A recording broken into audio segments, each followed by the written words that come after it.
नमस्कार साथियों, आज की इस क्लास में हम लोग जो है 2023 के मोस्ट इंपोर्टेंट करंट अफेयर्स के क्वेश्चन और क्वेश्चन से जुड़े हुए इंपॉर्टेंट फैक्ट्स को पढ़ेंगे। तो चलिए करते हैं क्लास की शुरुआत।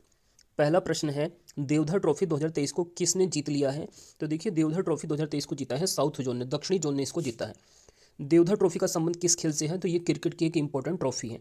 इसके अलावा क्रिकेट की एक दो ट्रॉफी हैं जो आपको याद होनी चाहिए, जैसे बात की जाए सीके नायडू ट्रॉफी, तो ये भी किससे संबंधित है? क्रिकेट से। इसके अलावा विजय हजारे ट्रॉफी, विजय हजारे ट्रॉफी भी किस खेल से संबंधित है? क्रिकेट से।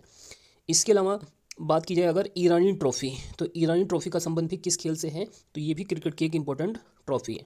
चलिए दूसरा प्रश्न देखते हैं। हाथी जनगणना 2023 के अनुसार सर्वाधिक हाथी किस राज्य में पाए जाते हैं? तो देखिए, हाथियों की जो सर्वाधिक संख्या है वो है कर्नाटक राज्य के अंदर। कर्नाटक राज्य में जो है सर्वाधिक हाथी पाए जाते हैं। चलिए बात करते हैं तीसरे प्रश्न की। अमेजन इंडिया का पहला फ्लोटिंग स्टोर किस झील के अंदर खोला गया है? तो देखिए, अमेजन इंडिया जो कंपनी है उसने अपना पहला जो फ्लोटिंग स्टोर खोला है, तैरने वाला स्टोर, वो खोला है डल झील, जम्मू कश्मीर के अंदर। डल झील कहाँ पर है? तो ये जम्मू कश्मीर राज्य के अंदर स्थित है। देखिए, बात की जाए अगर झीलों की बात हो रही है, तो अगर आपसे पूछा जाए मीठे पानी की सबसे बड़ी झील कौन सी है, तो आपको नाम याद रखना है वुलर झील का। वुलर झील भारत में मीठे पानी की सबसे बड़ी। और अगर खारे पानी की सबसे बड़ी झील की नाम पूछा जाए तो इसका नाम है चिल्का झील। चिल्का झील भारत में खारे पानी की सबसे बड़ी झील है। चलिए प्रश्न संख्या 4 देखते हैं। भारत की 13वीं महारत्न कंपनी हाल ही में कौन सी बन गई है? तो देखिए, वर्तमान समय में भारत में 13 महारत्न कंपनियां हो गई हैं और 13वीं महारत्न कंपनी का नाम है oil India limited. OIL, oil India limited जो है भारत की 13वीं महारत्न कंपनी बनी है। इस कंपनी की स्थापना कब हुई थी? 1959 में ऑयल इंडिया कंपनी स्थापित हुई थी 1959 में। अगला प्रश्न है प्रश्न संख्या 5। टेस्ला कंपनी का CFO कौन बना है? CFO का मतलब होता है चीफ फाइनेंशियल ऑफिसर। तो ये जो टेस्ला कंपनी है, इस कंपनी ने अपना CFO बनाया है वैभव तनेजा को। बात करेगा टेस्ला कंपनी की, तो ये एक अमेरिकन कंपनी है। इसकी स्थापना की गई थी 2003 में। 2003 में ये स्थापना, और इसके जो संस्थापक हैं उनका नाम है एलन मस्क। एलन मस्क का नाम आपने अवश्य सुना होगा। स्पेसएक्स कंपनी का भी नाम उन्हीं से जुड़ा हुआ है। चलिए प्रश्न संख्या 6 में देखते हैं क्या पूछा गया है। देश के मेंटर कार्यक्रम का, देश के मेंटर, ये कार्यक्रम है देश के मेंटर। इस कार्यक्रम का ब्रांड एम्बेसडर किसको बनाया गया है? तो देखिए, दिल्ली गवर्नमेंट ने ये मेंटरशिप कार्यक्रम शुरू किया है और इसके जो ब्रांड एम्बेसडर बने हैं ये अभिनेता सोनू सूद बने हैं। सोनू सूद की एक पुस्तक है जो एग्जाम के लिए इंपॉर्टेंट है, आई एम नो मसीहा। ये बुक्स किसने लिखी है? तो ये सोनू सूद के द्वारा लिखी गई किताब है। चलिए सातवां प्रश्न है, मोयान ज्वालामुखी का विस्फोट किस देश में हुआ है? तो ये देखिए, मोयान जो जो मायोन ज्वालामुखी है, तो ये फिलीपीन देश में, देखिए ये मायोन है, पहले तो इसको आप लोग करेक्ट कर लीजिए, मायोन ज्वालामुखी। तो ये जो ज्वालामुखी है ये फटा है जो है फिलीपींस देश के अंदर। देखिए, बात अगर ज्वालामुखी की जा रही है, तो ज्वालामुखी क्या होता है? पृथ्वी के अंदर जो पिघला हुआ पदार्थ होता है, मैग्मा, वो बाहर निकलता है ज्वालामुखी के रास्ते से। ज्वालामुखी के मुख को पूछा जाता है क्या कहा जाता है? तो इसके मुख को क्रेटर कहा जाता है। जो जो इसके अंदर पिघला हुआ पदार्थ होता है उसको मैग्मा कहा जाता है। जब ये मैग्मा बाहर आ जाता है तो ये रूप ले लेता है लावा का। इसी से फिर विभिन्न प्रकार की चट्टानों का निर्माण होता है। तो ये थोड़ा सा प्रोसेस था जो आपको समझना है। अगला प्रश्न, आठवां प्रश्न है, अजय टू योगी आदित्यनाथ, मतलब आपको पता होगा योगी आदित्यनाथ का पहले नाम अजय था।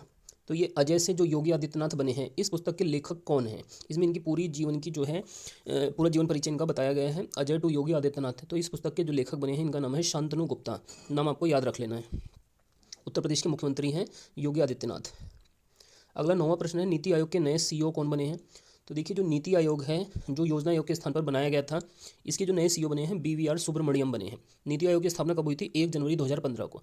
यहीं पर अगर आपसे नीति आयोग के उपाध्यक्ष पूछे जाएँ तो इसके जो उपाध्यक्ष हैं इनका नाम है सुमन के बैरी। सुमन के बैरी नीति आयोग के उपाध्यक्ष हैं और नीति आयोग के नए CEO बने हैं BVR सुब्रमण्यम। और नीति आयोग का अध्यक्ष हमेशा होता है प्रधानमंत्री, जो कि वर्तमान समय में नरेंद्र मोदी हैं। चलिए अगला प्रश्न देखते हैं, प्रश्न संख्या 10। साइकिलिंग फेडरेशन ऑफ इंडिया के नए अध्यक्ष कौन बने हैं? तो देखिए, साइकिलिंग जो फेडरेशन ऑफ इंडिया है इसके नए अध्यक्ष बनाए गए हैं पंकज सिंह। पंकज सिंह इसके नए अध्यक्ष बने हैं। अगला प्रश्न है प्रश्न संख्या 11। BPCL, Bharat petroleum corporation limited के नए CMD व अध्यक्ष कौन बने हैं? चीफ मैनेजिंग डायरेक्टर एंड अध्यक्ष। देखिए, BPCL कंपनी के नए CMD व चेयरमैन बनाए गए हैं जी कृष्ण कुमार। इनका नाम आपको याद रखना है, जी कृष्ण कुमार। ये BPCL कंपनी के नए CMD व अध्यक्ष। अगला प्रश्न है प्रश्न संख्या 12। वैश्विक जो भूखमरी सूचकांक है 2023, ग्लोबल हंगर इंडेक्स 2023 में भारत का स्थान है 111। भारत कौन से स्थान पर है? इसमें 111वें स्थान पर। तो ये रैंक आपको सूचकांक याद करना है। इसी प्रकार विश्व हैप्पीनेस इंडेक्स 2023, मतलब विश्व वैश्विक खुशहाली सूचकांक 2023 में भारत को क्या स्थान मिला है? तो भारत का स्थान है इसमें 126वां स्थान पर इंडिया इसमें है। इसी प्रकार विश्व प्रेस स्वतंत्रता सूचकांक 2023 में भारत का स्थान है 161वां। वर्ल्ड प्रेस फ्रीडम इंडेक्स 2023 में इंडिया की पोजीशन है 161। प्रेस की स्वतंत्रता किस अनुच्छेद में है, तो ये 19 कै के तहत है और प्रेस को भारतीय शासन का जो है चौथा स्तंभ भी माना जाता है। इस चीज़ को आपको याद रखना है, फोर्थ पिलर कहा जाता है प्रेस को। अगला प्रश्न है प्रश्न संख्या 15, ग्लोबल जेंडर गैप इंडेक्स। इसमें भारत को कौन सा स्थान मिला है, तो ये 127वां। ग्लोबल जेंडर गैप इंडेक्स में भारत का स्थान है 127वां। अगला प्रश्न है प्रश्न संख्या 16, विश्व ब्रेन ट्यूमर डे कब मनाया जाता है, तो देखिए जो विश्व ब्रेन ट्यूमर डे है ये मनाया जाता है 8 जून को। 8 जून को हम लोग विश्व ब्रेन ट्यूमर डे मनाते हैं। अगला 17वां प्रश्न है, कोंकण अभ्यास 2023 किन देशों के बीच में आयोजित हुआ है, तो देखिए जो कोंकण सैनिक अभ्यास है वो होता है भारत और ब्रिटेन यूके के बीच में। इसके अलावा अगर आपसे पूछा जाए कि बताइए मित्र शक्ति सैनिक अभ्यास किन देशों के बीच में होता है, तो ये इंडिया और श्रीलंका के बीच में होता है।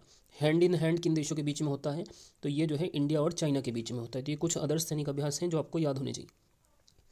अगला प्रश्न है, विश्व आत्महत्या रोकथाम दिवस कब मनाया जाता है, तो ये 10 सितंबर को मनाते हैं विश्व आत्महत्या रोकथाम दिवस। अगला प्रश्न है, L&T लार्सन एंड टर्बो एक कंपनी है L&T नाम से, इसके नए अध्यक्ष कौन बने हैं, लार्सन एंड, इसका आपको फुल फॉर्म जो है एक बार चेक कर लेना है।